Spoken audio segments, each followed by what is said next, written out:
You know that moment at the checkout when the herb section rings up higher than the meat. A small plastic clamshell of basil for $4. A single stem of rosemary wrapped in more packaging than product. Half of it turns brown in the crisper drawer before you've used it twice, and the other half gets scraped into the trash the next time you cook, roots and all, without a second thought. That's the part that always bothered my grandmother, not the price on the sticker. The part she threw away every single week without stopping to look at what it actually was. A root end, a stem, a stub with a few pale threads still hanging off it, all of it perfectly capable of becoming a plant again if it had gone into a glass of water instead of the bin.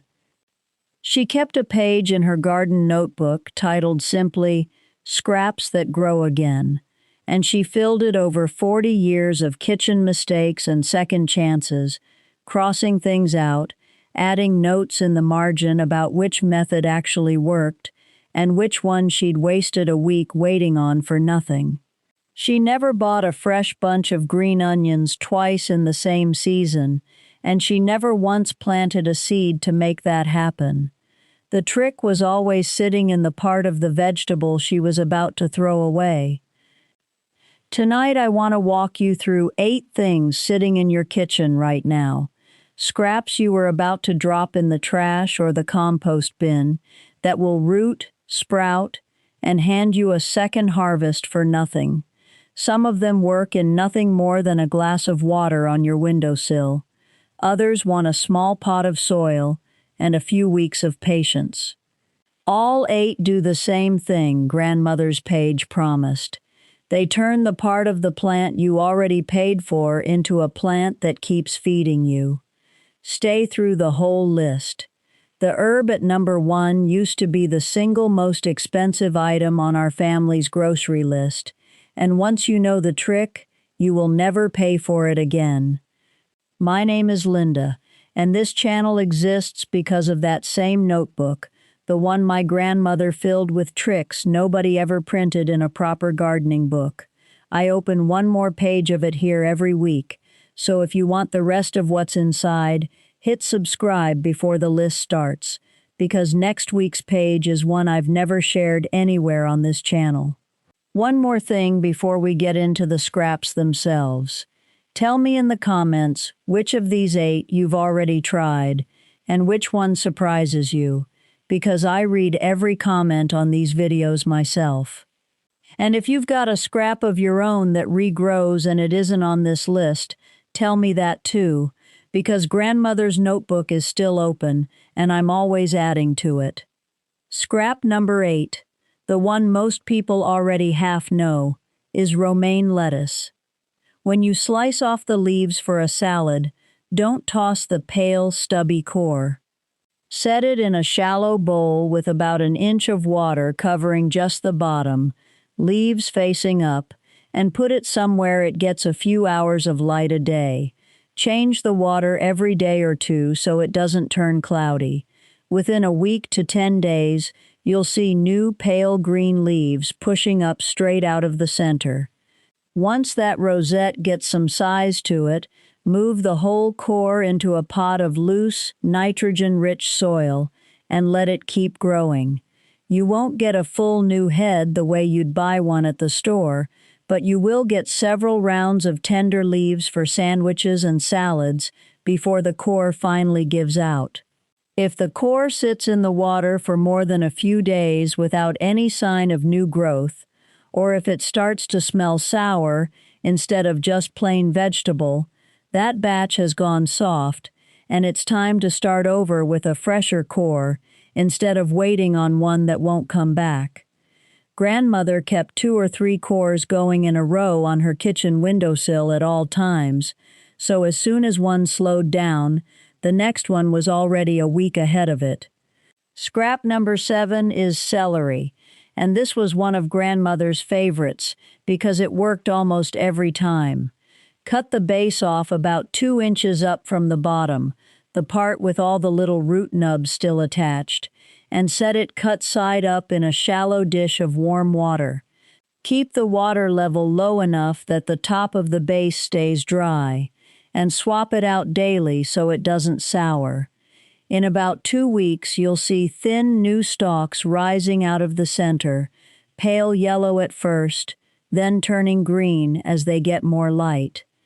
At that point, plant the whole base in soil, buried up to where the new stalks meet the old base, and let it keep going. The stalks you get from a regrown base won't be as thick as what you bought at the store, but they carry all the same flavor for soups, stocks, and stuffing. Each base is usually good for 2 or 3 rounds of new stalks before it wears itself out, and by the time it does, you'll have another one waiting from the next bunch you buy, so the whole thing keeps rolling on its own once you get in the habit. A wide, shallow dish works better than a tall glass here, since celery wants to sit low in the water rather than balance on end. Most people who give up on gardening didn't lack a green thumb, they just never got a straight answer. Why is the plant yellowing? Why did the cuttings die? Why does the vegetable patch produce nothing no matter how much time goes into it?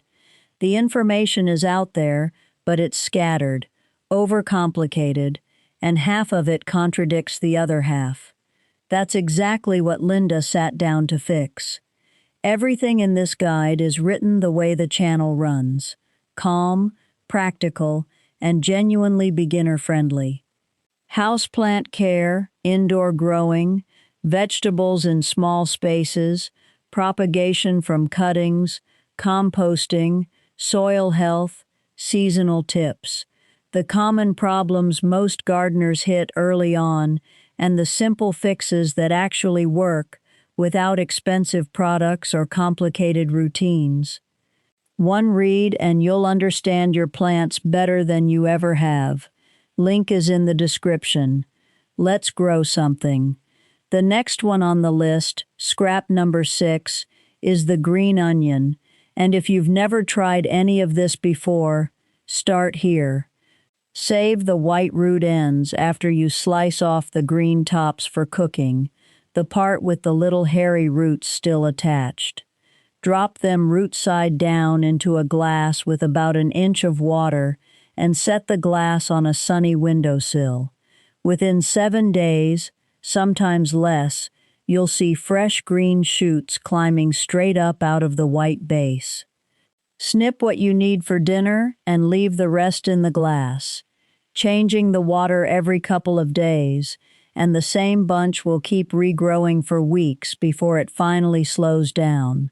It's the fastest win on this entire list, and it's the one grandmother always said to try first if you didn't believe any of the rest of this would work. Depending on where you grew up, you might call these scallions or spring onions instead of green onions, but it's the exact same plant and the exact same trick either way.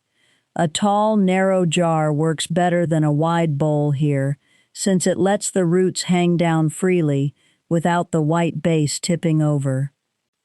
That's 5 of Grandmother's 8 down, and if you're finding this useful, tap the like button so more people trying to shrink their grocery bill see this video. The exact water levels and timing for every scrap on this list are written out in the description below, so you don't have to scrub back through the video looking for a number. 3 of the last 5 are herbs, and they're the ones that will save you the most money over the course of a year, so stick around. Back to the list. And scrap number 5 is garlic. You've opened the pantry and found a bulb with green shoots poking out the top more times than you'd like to admit. That sprouted clove is ready to plant.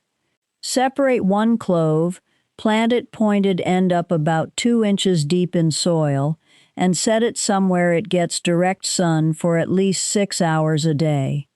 A single clove planted in early fall will give you back a full new bulb by the following summer, so this is the slow one on the list, closer to 8 or 9 months start to finish.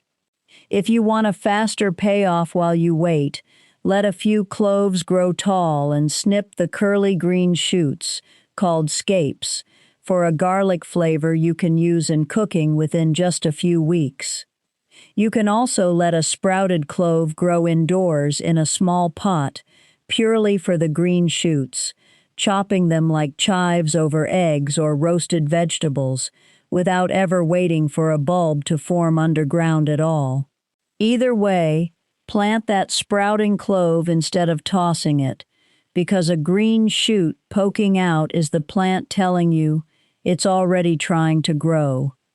Scrap number 4 is ginger, and this one surprises people because ginger looks nothing like a plant you'd expect to regrow from a grocery store purchase. Look for a piece with small raised bumps on the skin. Those are the growth buds, sometimes called eyes. Soak the piece in warm water overnight to wash off any growth retardant the store may have used to keep it from sprouting on the shelf. Bury it about an inch deep in a rich, well-draining potting mix, buds facing up, and keep the soil consistently damp but never soggy. Ginger doesn't need much direct sun, which makes it one of the easiest scraps on this list for an apartment or a shaded porch.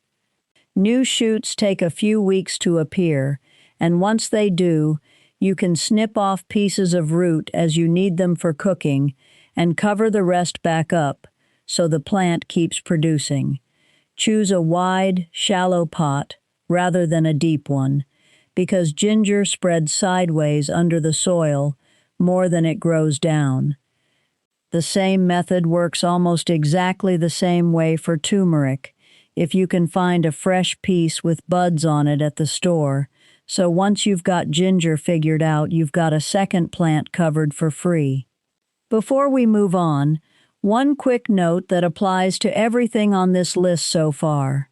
Whatever container you choose, whether it's a glass, a shallow bowl, or a small pot, rinse it out between uses instead of reusing the same murky water straight from one scrap to the next.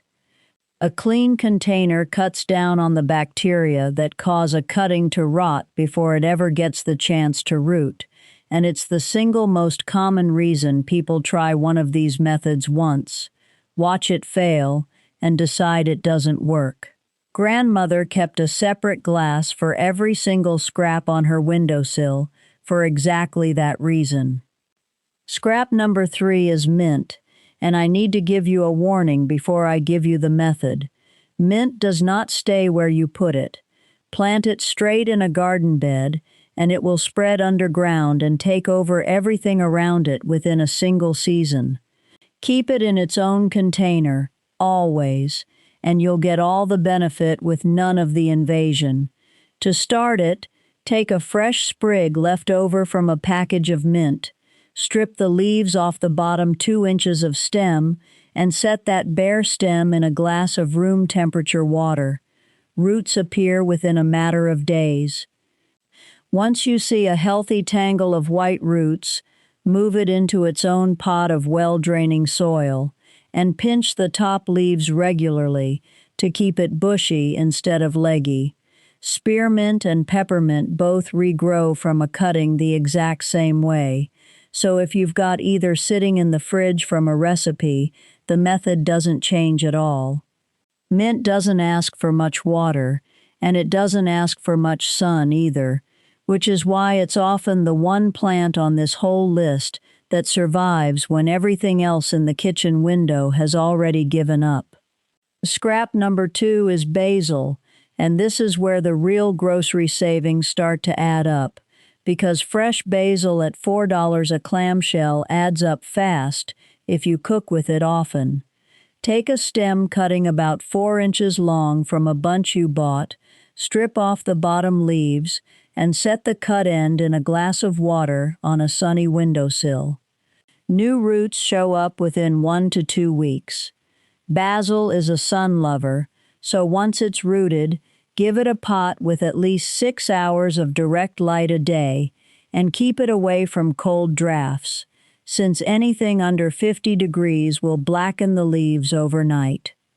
Pinch off the top growth as it comes in, rather than letting it flower, and one healthy plant will keep a kitchen supplied with basil for an entire summer.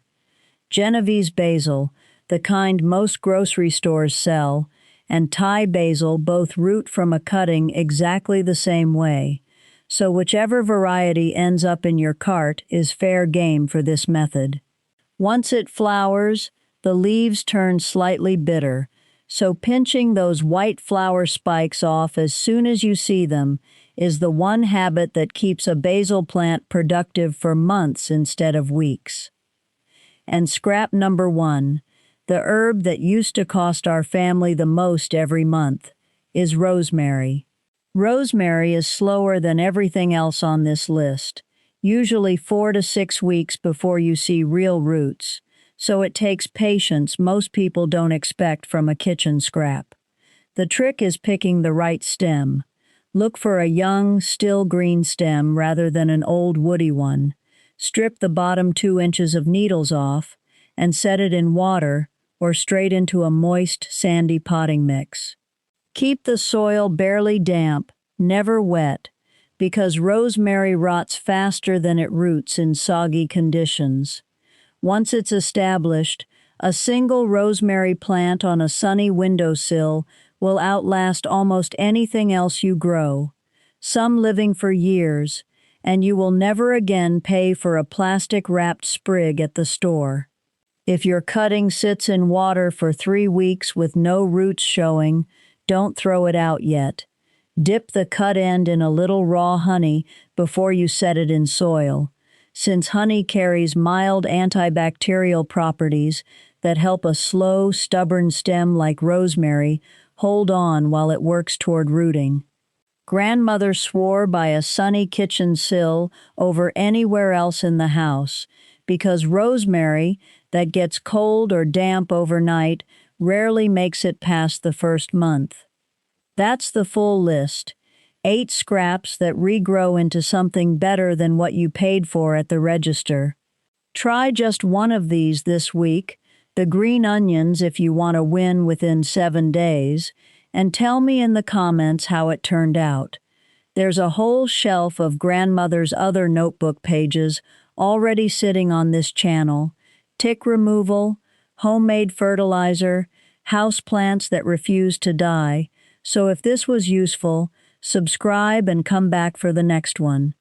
Next week I'm pulling out the page she kept on winter windowsill herbs, the ones that somehow kept producing through frost while everything outside went dormant, and I don't think I've ever shared it anywhere before this. Until then, go check that crisper drawer before you clean it out, because there's a good chance grandmother's list is already sitting in there waiting on you.